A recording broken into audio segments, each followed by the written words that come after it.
Welcome to Search for Signs. My name is Gary Willing. If this information interests you, please press the like and subscribe button and press the bell for notifications. Well, good afternoon. It is September the 11th, 2020. Now, unless you were in a coma for the last 2 decades or been freeze-dried for 20 years or more, or maybe you spent 30 years in a foreign prison camp where you didn't have any access to outside news. Other than that, I'm sure you knew what happened 19 years ago today, right? Of course, 9/11, right? Now, the interesting thing about this, to kind of tie it into what we talk about here, a couple things. One, in August of 2001, I was at a conference in San Francisco where Benjamin Creme was giving his conference to the Sharon National Group here in the States. Now, this one lunch, I wasn't sitting at the table with Ben. I was sitting at a table next to Ben. And so I was like the fly on the wall when he said this. But he was talking with a friend of mine, Phyllis. And the only thing I remember hearing him say was, if I were you, I would not travel by plane in September. I didn't hear her ask why, and I didn't hear him explain why he said that. That's all I just heard, right? Now, I thought it meant something totally different, but what happened was, a few weeks after that, around the 1st of September, I had a base that was finished being built. I put money down on this base in March, and it took about 6 months for the thing to be built. The luthier who built the bases built all the top name bass players in New York and LA and so forth, and I always wanted one of his bass guitars. But it took about 6 months for him to build it. So 6 months after March is September or August, right? So he calls me and says, "Hey, Gary, your bass is ready."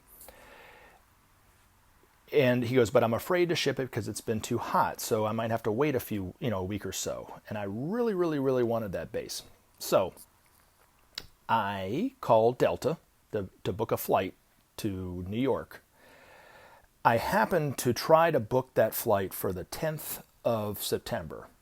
So my plan was, as I was going to fly up from Atlanta to New York on Monday, September the 10th. His offices were in Manhattan. I was going to wake up early on September 11th. I was going to go down to Manhattan and see the World Trade Center, see the Statue of Liberty, that kind of thing. Toodaloo around there, maybe see the Empire State Building, and then try to find his office because he opened up at 10. I was going to get my base. Maybe in the afternoon I was going to fly out and be back home by dinner time. That was my plan. So I'm on the phone with Delta. Lady says, "You want to actually book it?" And then I remember thinking what Benjamin Creme said about not flying in September, and I was like, ugh. Okay. I said, "Nah, maybe I'll hold off." I told her, I think I even told her, I said the tickets are too expensive or something like that. I can't remember exactly the excuse I used, but that was really the reason why. So had I not heard that conversation, I'm more than likely would have flown up there on the 10th. I would have been right down there when all that stuff went down, and God knows what would have happened. But so yeah, and it's interesting because there's a lot of people that had a lot of stories like that. The one that really I thought was very interesting was one of the creator, and he does all the voices for Family Guy, or a lot of the voices. Seth MacFarlane was supposed to be on the flight out of Logan Field, and his agent gave him the wrong time.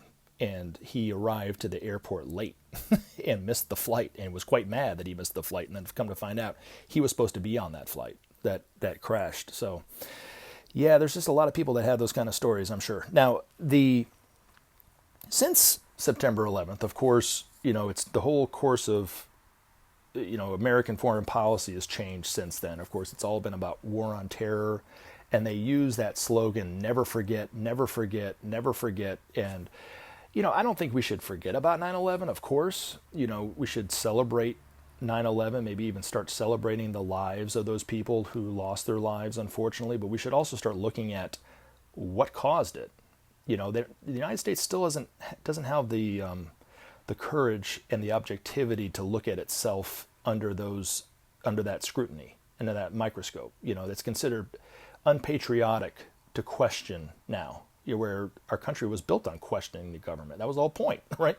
So, but I don't think that we should it should be brought up every single day, for 19 years. That's kind of morbid, in a way. But anyway, but they did it to justify a means, to an end, which is more war, right? Which is only going to destabilize the political situation, which will only create more terrorism. And when I read Benjamin Creme's master's article, he even talks more about that and so forth. So, but the other thing too that I think the other side effect of 9/11 has been over the last 19 years, there's been this malaise in the United States. You talk to people about some of the conspiracy theories of 9/11, right? Well, what happened with Building 7? Why did the Building 7 all of a sudden fall down? There was no building, no plane hit it. This building just up and collapsed, right? And you talk to people like, I don't care, man. I just don't care. Then you fast forward to the coronavirus, right? And it's, we have nearly 200,000 people in this country that have already died from the coronavirus. I just don't care, man. Whatever. And it just seems to have that kind of attitude, and it's dangerous to have that kind of attitude, really, because it can create a lot of social disease in a lot of ways. And we have to really look at it as a nation, and look at how malaise is, because it creates a lot of tension. We don't realize it. We have to, I don't know. But anyway, so hopefully we'll get through this. I know the other thing too about 9/11 was right after the coronavirus started to become more known, there was a guy that came into where I worked. I've mentioned this a few times on some videos, and he unexpectedly started talking about the coronavirus and how bad it was, and it was going to be a lot worse than people think. And I said, well, I kind of tongue-in-cheek said to him, I was like, because I wasn't really thinking it was going to be that big of a deal either. And I said something about it going away in a month or a few weeks, and he goes, no, it's going to be here for a long while. And then he said something that really stuck with me, and it really kind of woke me up to the danger of coronavirus when I started really looking at it after he said this. He said, it will be the most memorable thing in all our lives. It will even top 9/11. And at the time I didn't believe him. I even told him, get the hell out of here, right? But I think he's going to end up being proved right. And I actually think he's already been proved right. I mean, there's only 3,000 people died in 9/11, and that was such a huge thing. That's people still think about every single day, for 19 years. Now we've had 200,000 people die, or almost 200,000 people die in this country. And because of that malaise, people are like, ugh, whatever. I mean, imagine if 200,000 people died on 9/11. I mean, it would have been, can you imagine? I mean, it would just be totally off the rails in terms of how people think about 9/11, the tragedy of 9/11. It would have almost been a Holocaust to them, right? And so, but we've gotten to the point now where it's just, we're so beaten down, whatever, don't care, whatever. It's not that bad. More people die from from car crashes every year than that. Who cares? It doesn't matter. I do think it's time for us as a people to kind of get through that. And one of the things that I do think that will help is when people realize the root fundamental cause of terrorism is injustice. And according to Maitreya, the only way to create justice in the world is to share the resources of the world. Without sharing, there can be no justice. Without justice, there could be no peace. Without peace, there could be no future. So anyway, alrighty. Now I kind of segued right into this, but I have a question and a comment to cover. And if you have a question or comment you want to ask, you can always post those questions or comments as comments. And if the comment is relevant to what we talk about on this channel, I will address that comment or answer the question, But most people just do it this way, but you can always email me at searchforsigns@mail.com. So let me get that out of the way. All right. First comment comes from Poonam Kumar. Thank you, Gary. You're welcome, Poonam. I wish I met Benjamin Creme. He was very courageous to come out and speak in front of people and say the Maitreya and the Masters of Wisdom are already in human form here on Earth, and face all the ridicule. I'm a big fan of his, and because of his authenticity and humble demeanor, I started transmission meditation. I have him to thank for my spiritual growth with transmission meditation. Well, first of all, it's my pleasure, Panam, and I always appreciate your comments. A couple things I do want to address. First, I always hesitate saying that Benjamin Creme would say something, but knowing Benjamin Creme as little or as well as I knew him, I have pretty good authority to say this, is when you don't he would say you do not have him to thank for your spiritual growth. You have your own soul to thank for that, because it was your soul that responded to what he said to start serving in transmission meditation. He always really resisted taking credit for other people's, spiritual growth based on this information. And that is definitely because he was a really humble person, but also he knew the truth of it. It is really your soul that's you're starting to see manifest more and more through service, which is the whole point of knowing this information, not just to read it and move on with your day, to actually do something with it. You're actually taking it steps further than most people do, and that's important. So you're seeing the benefits of this information like I did when I started serving in the same way. So I can see where you're coming from, but he would say that it's you, it's not him. First of all. Second thing is he was very courageous, of course. There were several reasons for it.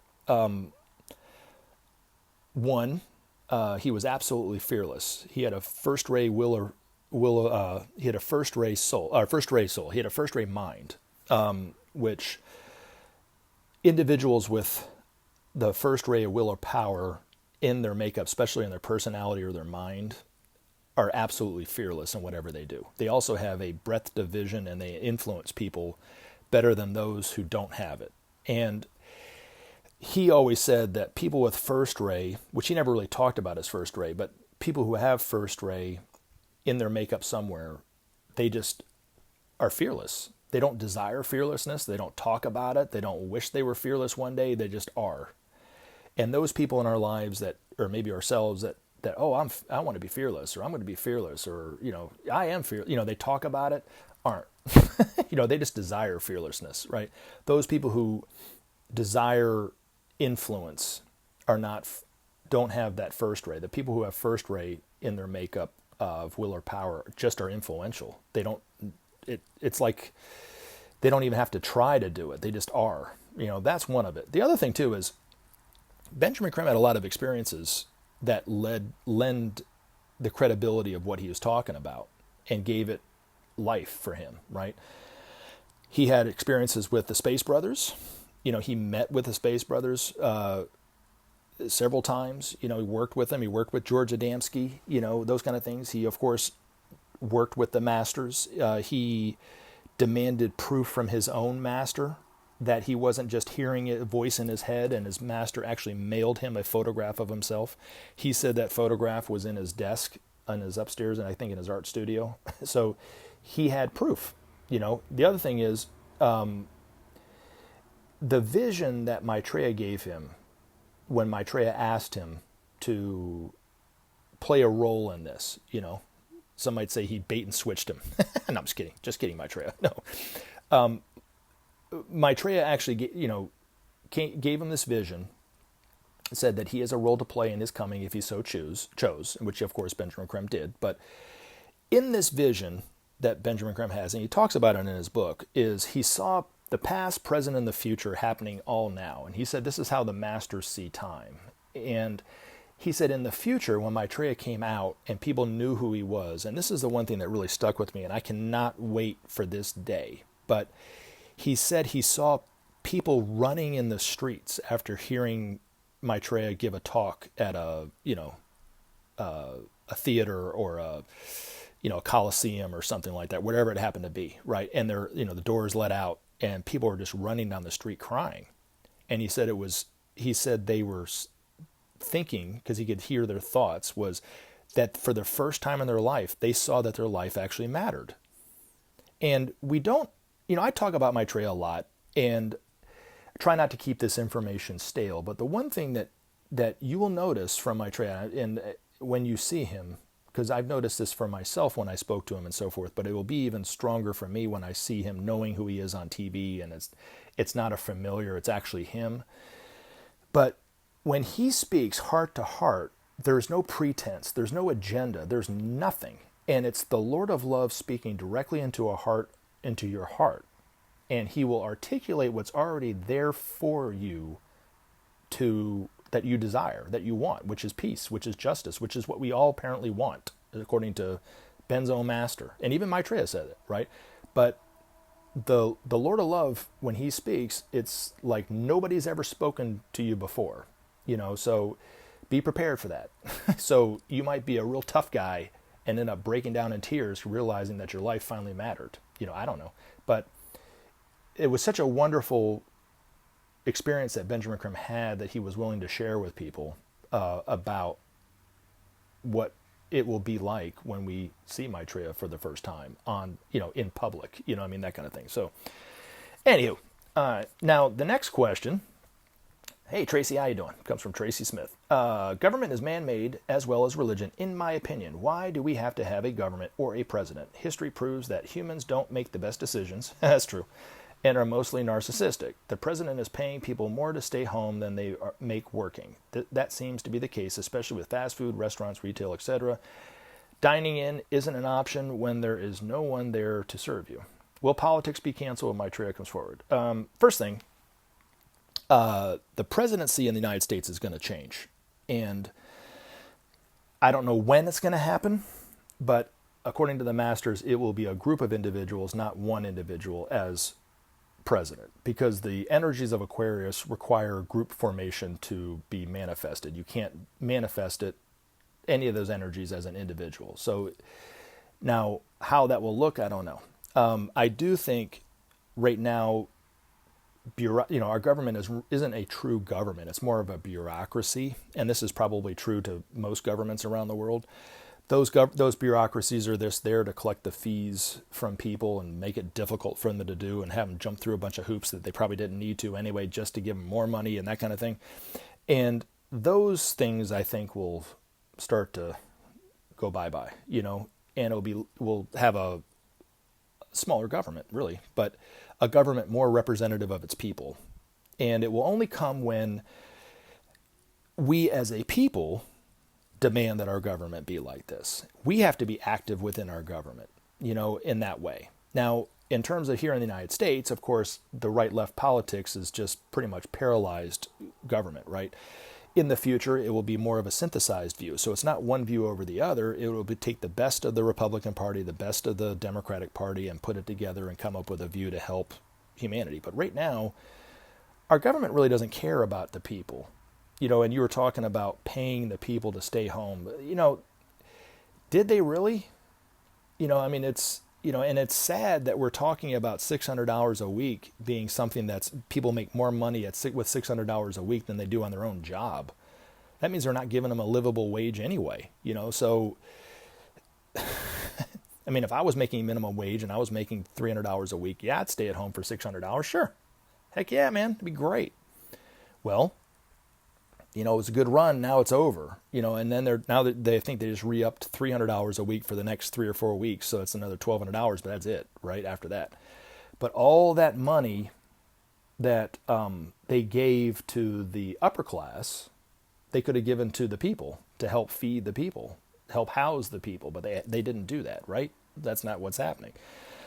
So again, that's, but I think in the future, the government will be set up for the people the way it should have been, and this isn't just the United States, this is every country. Now, every country will retain its identity, but every country will have something to give to the whole, and every country will have something it needs from the whole to survive. That's where the principle of sharing comes in. But each country, like Togo and Zimbabwe and Vietnam and Australia, they'll all stay the same, and have their own language, have their own people and, culture. But the other thing, too, is one of Maitreya's big priorities in the future, after the principle sharing's taken place, after there's peace in the world and so forth, will be a free interchange of people, where we'll be able to travel to every country for free, and the travel there will be free, being able to stay there will be free. They will be able to come to the United States and so forth with no visa. I always enjoy getting my passport stamped, but it will be like going from, St. Louis to Iowa. It would be like from us going from here to China. It would be like that, and it won't be such a big deal. But you'll be able to experience the culture, the food, the people, see the monuments, see what they're doing, seeing how their cities are improving themselves, and take it back to your city and, oh, let's try this. This is what I saw in Beijing. This is what they were doing, that kind of thing. It's going to be like that kind of exchange of ideas and people. You'll meet people that you would have never met before. We won't have as much fear or distrust of other countries because of that. But it all comes from the principle of sharing. It all starts with the principle of sharing, first of all. But no, countries will not get rid of their politics. But the political structure is put in place now to support and to maintain the economic structure, really. And it's like the militant arm of the economic world, really, is what I see politics. And so in the future, politics won't have it won't be so, or at all, really, influenced by the economic aspect of things. It'll be there to support the people. It'll be there to support peace. I know it sounds kind of far-fetched, but that's really where we're headed. But hope that helps. All right, now I do want to bring in one of the ideas of one of the great masters, Benjamin Creme's own master. And this article was written in February of 2004. It was talking about, of course, the Iraqi war, but as with most stuff, you can kind of plug it into what's going on today. Plug it into the massive unemployment, plug it into the social unrest with Black Lives Matter, plug it into the political instability that's going on in the United States right now with the election coming up and all that kind of thing. So you can plug it all in, especially when he starts talking about fear and the fear and the unknown when it comes to this stuff. And of course, with the coronavirus. So you can kind of see how it goes in hand with that. So hopefully this helps. But it's entitled The Master's Pledge. As the dark clouds of war gather and obscure the sunlit sky of peace, the response of humanity is twofold: mute acceptance and compliance with the will of the warmongers, or active and spirited resistance to their plans and ploys. Today, we see both reactions in equal measure. Half the world is caught up in the glamour of, quote, war against terrorism, unquote, without recognizing the underlying cause, and in terrorism itself. The other half deplores both terrorism and the lack of understanding of its genesis. They know that changes on a major scale alone hold the key to ending this atrocious evil, and call to the leaders of nations to recognize and address the inequalities which so unfairly divide the world. This latter group must grow and increase their resistance to the plans of those now in power, who so threaten the stability of the world. They must find each other and work together, knowing that they work and speak for the vast but silent majority who share their longing for peace and manifested justice. Peace will only come when justice reigns, when sharing has opened men's hearts and awakened them to trust. Thus men work and speak loudly for justice and sharing, which alone will bring an end to men's suffering, to terrorism and war. We, your elder brothers, are ready to do our part. We will potentize all actions taken on behalf of the common good. We await the opportunity to manifest our strength to help to right the wrongs of the past, to show men the uselessness of war. We pledge our support of all who call for an end to war, for restoration of sanity and balance in the affairs of men, for the creation of justice and freedom for all. Help us to help you. Help us to do our part. We long to act, as always, in the interest of the common good, which, in our understanding, is the best interest of all men.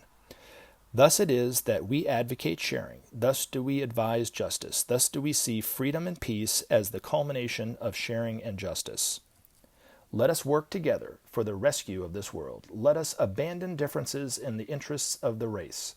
Let sanity triumph and bring men to see their mutual need for peace and the restoration of an ailing world. Many await the future in dread, fearful that man has lost his way, that it is now too late to find the path to peace.